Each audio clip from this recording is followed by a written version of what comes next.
നമസ്കാരം. Welcome to Geetha's ഭക്തിഗീതം. One day one ശ്ലോകം. ശ്രീമദ് Mahabhagavatam 654th day. Today 13th sloka of Pradhama Skandam, 5th chapter. For details please see the description box. Geetha's Bhakthigeetham ഒരു ദിവസം ഒരു ശ്ലോകം. ശ്രീമദ് മഹാഭാഗവതം 654 ദിവസം. ഇന്ന് പ്രഥമസ്കന്ധത്തിലെ 5ാമത്തെ അധ്യായത്തിലെ 13ാമത്തെ ശ്ലോകം. ഓം നമോ ഭഗവതേ വാസുദേവായ. ഓം ശ്രീകൃഷ്ണ പരമാത്മനേ നമഃ. ഹരിശ്രീ ഗണപതയേ നമഃ. അവിഘ്നമസ്തു ശ്രീ ഗുരുഭ്യോ നമഃ. ഓം തത്സത്. കൃഷ്ണം നാരായണം വന്ദേ. കൃഷ്ണം വന്ദേ വ്രജപ്രിയം. കൃഷ്ണം ദ്വൈപായനം വന്ദേ. കൃഷ്ണം വന്ദേ ഭൃതാസുതം.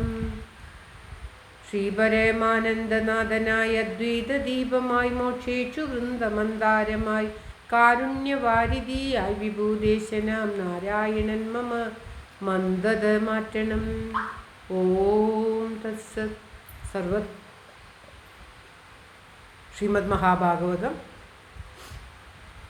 പ്രഥമസ്കന്ധത്തിലെ 5ാമത്തെ അധ്യായത്തിലെ 13ാമത്തെ ശ്ലോകം.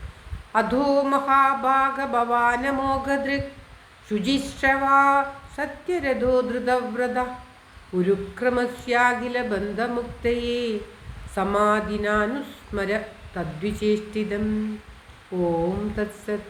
അധോ മഹാഭാഗഭവാനമോഘദൃക് ശുചിശ്രവാ സത്യരഥോ ധൃതവ്രത ഉരുക്രമസ്യാഖില ബന്ധമുക്തയേ സമാധിനാനുസ്മര തദ്വിചേഷ്ടിതം. ഓം തത്സത്. അധോ മഹാഭാഗ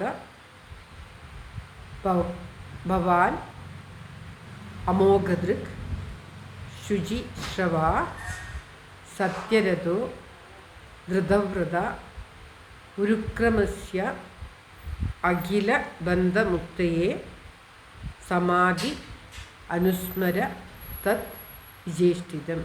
ഇങ്ങനെയാണ് പദം പിരിക്കേണ്ടത്. അതുകൊണ്ട് മഹാഭാഗ്യമായിട്ടുള്ളവനെ, മഹാഭാഗ്യവാനായിട്ടുള്ളവനെ, അമോഘദൃക് അമോഘമായ ദൃഷ്ടിയോട്, അതായത് ദീർഘദൃഷ്ടിയോട് കൂടിയവനും, ശുചിശ്രവ ശുദ്ധമായ യശസ്സോട് കൂടിയവനും, സത്യരഥ സത്യത്തിൽ രതിയോടും, വ്യാസഭഗവാനെ വർണ്ണിക്കുകയാണ്, രതിയോടും, ധൃതമായിട്ടുള്ള സത്യമായിട്ടുള്ള അല്ലെങ്കിൽ ശക്തമായിട്ടുള്ള വ്രതങ്ങൾ ധരിച്ചിരിക്കുന്നവനും, ഭവാൻ ആയിട്ടുള്ള അങ്ങുന്ന്, അഖില ബന്ധമുക്തയെ സകലരുടെയും ബന്ധത്തിൻ്റെ മുക്തിയായിക്കൊണ്ട്, സകലരെയും ബന്ധനത്തിൽ നിന്ന്, ഈ സംസാര ബന്ധത്തിൽ നിന്നും മുക്തനാക്കുവാൻ ആയിക്കൊണ്ട്, ഉരുക്രമസ്യ ബഹുവിധ കർമ്മങ്ങളോട് കൂടിയ ഭഗവാന്റെ, തത് വിജേഷ്ടിത തത് അതാതു വിജേഷ്ടിതം വ്യാപാരത്തെ, സമാധി കൊണ്ട്, അനുസ്മരിച്ചാലും, അതായത് ഭക്തിശൂന്യങ്ങളായിട്ടുള്ള ജ്ഞാനം, വാക്ചാരുര്യം, കർമ്മങ്ങൾ എല്ലാം വ്യർത്ഥമാകയാൽ ആ ജനങ്ങളെ ഭക്തിയോടുകൂടി അവരുടെ കർമ്മബന്ധത്തിൽ നിന്നും മുക്തനാക്കുവാൻ വേണ്ടിയിട്ട്, അല്ലയോ മഹാഭാഗനായിട്ടുള്ള വ്യാസനെ, യഥാർത്ഥ ദൃഷ്ടിയോടും നിർമ്മലമായ കീർത്തിയോടും സത്യത്തിൽ താല്പര്യത്തോടും കൂടി വ്രതനിഷ്ഠനായിരിക്കുന്ന അവിടുന്ന് അനേകവിധം ലീലകൾ കൊണ്ട് സൃഷ്ടിസ്ഥിതി സംഹാരാദി കർമ്മങ്ങളെ നടത്തിക്കൊണ്ടിരിക്കുന്ന ഈശ്വരൻ്റെ ഓരോവിധ ചേഷ്ടകളെയും സമാധിയിൽ കണ്ടറിഞ്ഞ് സകല ജീവികളുടെയും ബന്ധന മുക്തിക്കായിക്കൊണ്ട് വർണ്ണിക്കണം.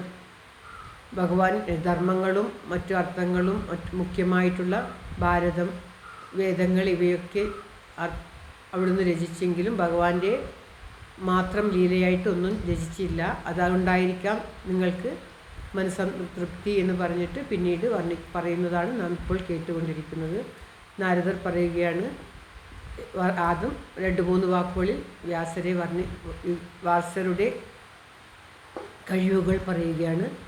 ദൃഢവ്രതനായിട്ടുള്ളവനും, മഹാഭാഗ്യവാനായിട്ടുള്ളവനും, ദീർഘദൃഷ്ടിയുള്ളവനും, ശുചിശ്രവ എല്ലാത്തിലും സത്യത്തിൽ വളരെയധികം ശ്രദ്ധയോടുള്ളവനും നിർമ്മലമായിരിക്കുന്നവനും ഒക്കെ ആയിട്ടുള്ള അവിടുന്ന് അനേകവിധം ലീലകൾ കൊണ്ട് ഉരുക്രമസ്യ പലതരം ലീലകൾ കൊണ്ടും സൃഷ്ടിതി സംഹാരാദി കർമ്മങ്ങൾ ചെയ്യുന്ന ആ ഭഗവാന്റെ ഓരോ ലീലകളും പ്രത്യേകമായി സമാധിയിലൂടെ, അതായത് ഉൾമനസ്സിലൂടെ അറിഞ്ഞ് ഭഗവാനിൽ ലയിച്ച് മറ്റുള്ളവരുടെ ലോകത്തുള്ള സമസ്ത ലോകത്തിലും ഉള്ള ആൾക്കാരുടെ ബന്ധമുക്തിക്കായിക്കൊണ്ട് വർണ്ണിക്കണം എന്ന് പറയുകയാണ്. ഈ ഭാഗവതം രചിക്കുവാനുണ്ടായ കാരണമാണ് ഇവിടെ അനുസ്മരിക്കുന്നത്. ശ്ലോകം ഒരിക്കൽ കൂടി. അധോ മഹാഭാഗഭവാനമോഘദൃക് ശുചിശ്രവാ സത്യരഥോ ധൃതവ്രത ഉരുക്രമസ്യാഖില ബന്ധമുക്തയേ സമാധിനാനുസ്മര തദ്വിചേഷ്ടിതം. ഓം തത്സത്. സർവത്ര ഗോവിന്ദനാമ സങ്കീർത്തനം. ഗോവിന്ദ ഗോവിന്ദ. ഓം നമോ ഭഗവതേ വാസുദേവായ. എല്ലാവരുടെയും നന്മയ്ക്കും ആയുരാരോഗ്യ സൗഖ്യത്തിനുമായി പ്രാർത്ഥിച്ചുകൊണ്ട് ഭഗവത് സമക്ഷം ഈ ശ്ലോകം സമർപ്പിക്കുന്നു. Geetha Rajan. Thank you for watching. All the best. Have A very very nice day. God bless you. ദൈവം അനുഗ്രഹിക്കട്ടെ. എല്ലാവർക്കും എല്ലാവിധ ആയുരാരോഗ്യ സൗഖ്യവും നന്മയും ഉണ്ടാകട്ടെ. ഓം തത്സത്.